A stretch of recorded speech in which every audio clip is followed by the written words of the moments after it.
अनुसूचित जातीच्या आरक्षणाच्या उपवर्गीकरणाच्या संदर्भामध्ये माननीय न्यायमूर्ती बदर समितीचा अहवाल येण्याच्या अगोदरच सरकारने या आरक्षणाबाबत सूचना व हरकती मागवलेल्या आहेत। खरं बघितलं तर या उपवर्गीकरणाला आम्ही विरसा फायटर संघटनेतर्फे विरोध करत आहोत, कारण की जाती जातीमध्ये भांडणं लावण्याचा हा प्रकार आहे।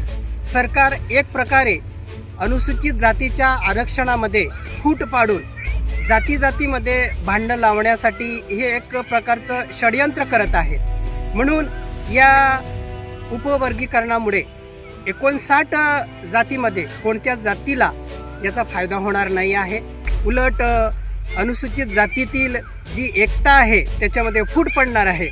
म्हणून अनुसूचित जाती आरक्षणाच्या उपवर्गीकरणाचा जो निर्णय आहे तो मागे घ्यावा अशी मागणी आम्ही आमच्या बिरसा फायटर नंदुरबार संघटनेतर्फे माननीय मुख्यमंत्री देवेंद्रजी फडणवीस यांच्याकडे मागणी केलेली आहे।